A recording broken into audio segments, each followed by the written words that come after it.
বর্তমানে বাংলাদেশে চলছে ফুটবল জাগরণ। সদ্য ভারতকে হারিয়ে বাংলাদেশের ফুটবল উচ্ছ্বাসে মেতেছে। তবে ভাবনার বিষয় এই যে আন্তর্জাতিকভাবে মাঠের লড়াইয়ে বাংলাদেশ কিছুটা সাফল্য পেলেও দেশের শীর্ষ স্তরের ক্লাবগুলোর মধ্যে বড় চ্যালেঞ্জ, অনেকেরই নিজস্ব স্টেডিয়াম কিংবা মাঠ নেই। এছাড়া ক্লাবগুলোর সামাজিক যোগাযোগ মাধ্যমে সক্রিয় ভূমিকা নিয়ে রয়েছে নানা প্রশ্ন। এছাড়া ঢাকা ভিত্তিক বেশিরভাগ খেলা পরিচালনা হলেও জেলা ভিত্তিক অঞ্চল Gold's Gym across 30+ countries. With over 700+ locations worldwide, train anywhere, belong everywhere. গুলো থেকে তেমন আশানুরূপ ফুটবলার উঠে আসছে না। দেশের ফুটবলে হামজা, সামিদ, তারিক, কিউবাদের মতো আন্তর্জাতিক মানের ফুটবলাররা এলেও বাংলাদেশের জেলা লেভেলগুলো থেকে সেরকম ফল দেশের ক্লাবগুলো পাচ্ছে না। শীর্ষস্থানীয় এইসব ক্লাবের অনেক ফুটবলারই দেশের বাইরে থেকে আসা। এটি দেশে ক্লাব ফুটবলের পেশাদারি বৃদ্ধিতে বাধা সৃষ্টি করছে এবং দেশের প্রতিভাবান ফুটবলার বের করতে প্রতিবেশী দেশগুলোর সঙ্গে তুলনামূলকভাবে পিছিয়ে রেখেছে। বাংলাদেশে বর্তমানে ফুটবল ক্লাবের শীর্ষস্থানীয় ক্লাবগুলোর মধ্যে বসুন্ধরা কিংসের নিজস্ব মাঠ কিংবা সামাজিক যোগাযোগ মাধ্যমে পেজ থাকলেও নেই কোনো ওয়েবসাইট। আর বাকি ক্লাবগুলোর মধ্যে ঢাকা আবাহনী এবং মোহামেডান কিছুটা উন্নতি সাধন করলেও বাংলাদেশের বেশিরভাগ ক্লাব স্থানীয় তাদের নিজস্ব কোনো মাঠ গড়ে তুলতে পারেনি। বসুন্ধরা কিংস নিজস্ব মালিকানাধীন।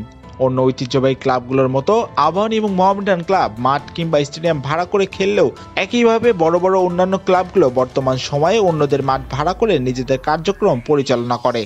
বাংলাদেশের চলমান প্রিমিয়ার লিগ নিয়েও উঠে এসেছে নানা ধরনের প্রশ্ন।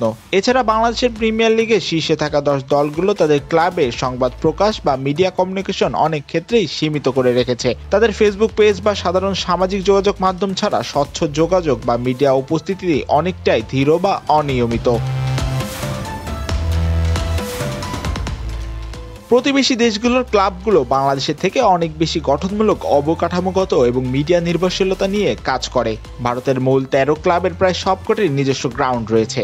তাদের ক্লাবগুলো ব্যবসা ও কমার্শিয়াল দৃষ্টিকোণ থেকে তুলনামূলকভাবে বেশি সুগঠিত।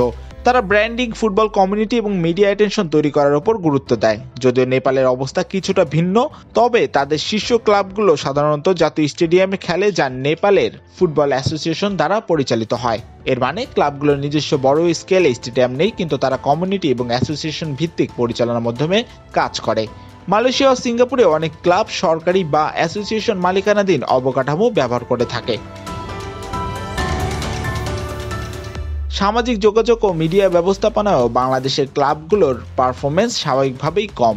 অনেক ক্লাব সামাজিক মাধ্যম থেকে শুধুমাত্র মৌলিক তথ্য যেমন ম্যাচ শিডিউল বা রেজাল্ট ইত্যাদি শেয়ার করে, কিন্তু brand engagement, fan community, content creation খুব কম দেখা যায়।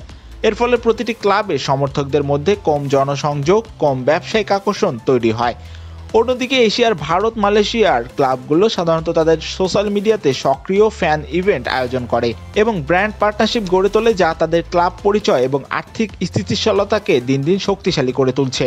বাংলাদেশের ক্লাবগুলো যদি দীর্ঘমেয়াদে টেকসই এবং পেশাদারি বৃদ্ধি করতে চায়, তাহলে তাদের নিজস্ব অবকাঠামো, বিনিয়োগ, মিডিয়া ও কমিউনিটি উন্নয়ন এবং কমার্শিয়াল ব্র্যান্ডিং পরিকল্পনা রাখতে হবে।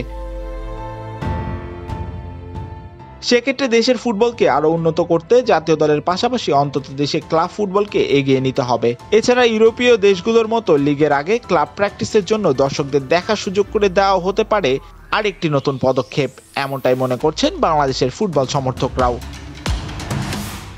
মাহিউজ্জামান, বাংলাদেশ প্রতিদিন।